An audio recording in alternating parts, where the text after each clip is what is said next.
Layman's evangelical fellowship విశ్వాసమే విజయము అనుదిన ధ్యానములు జనవరి 13వ తారీఖు. దేవునితో ఉండే సన్నిహితత్వం యొక్క రహస్యము. మోషే మాత్రము యెహోవాను సమీపింపవలెను, వారు సమీపింపకూడదు. ప్రజలు అతనితో ఎక్కి రాకూడదు. నిర్గమాకాండము 24వ అధ్యాయము 2వ వచనము. మోషే దేవుని పిలుపునకు లోబడే గుణమును బట్టి మరియు ఆయన ఆజ్ఞలకు లోబడుటను బట్టి దేవుని సమీపించుటకు అర్హునిగా చేసుకొనెను. దేవుని సత్యములను తెలుసుకొనుటకును ఆయనకు లోబడుటకును మనుషునికి అవకాశములు ఇవ్వబడుచున్నవి. సహజ సిద్ధముగా తిరుగుబాటు స్వభావము గల మనుష్యుడు దేవుని సత్యమును ఎదిరించుచు విధేయత చూపుటకు వాయిదా వేయుచుండెను.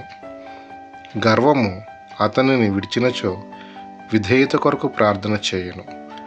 ఆహా, నీ కట్టడలను గైకొనున్నట్లు నా ప్రవర్తన స్థిరపడి ఉండినంత నెంత మేలు. కీర్తన 119:5.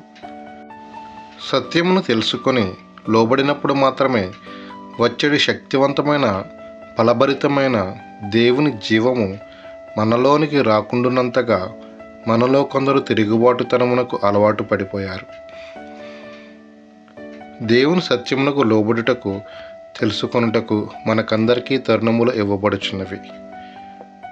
దేవుని సత్యములను నీవెంత గ్రహింతువో, ఎంతగా లోబడదువో అంతగా దేవుని మహాశక్తి నీలో క్రియ చేయును.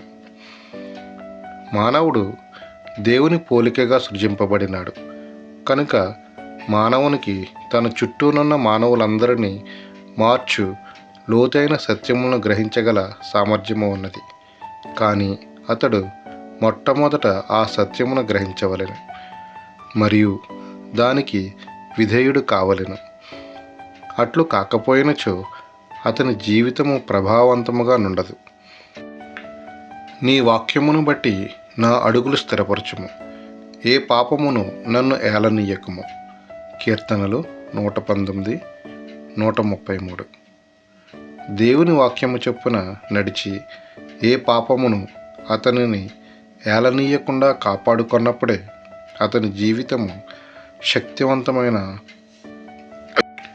సాక్ష్యముగా నుండునని దావీదు గుర్తించెను.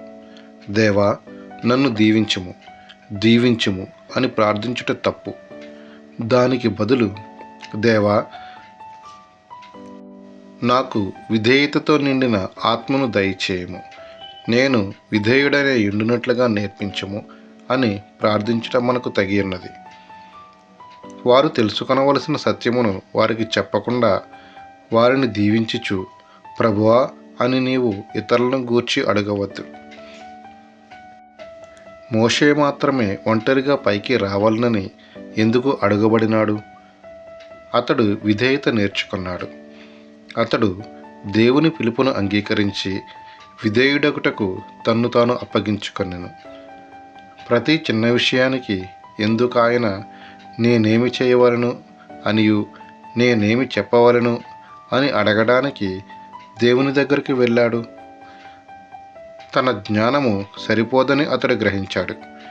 ప్రతి చిన్న విషయమును దేవుని అడిగి చేయువారే నిజముగా వారి జీవితములలో దేవుని ప్రభువుగా పెట్టుకున్నవారు. ఎన్ దానియేలు గారు.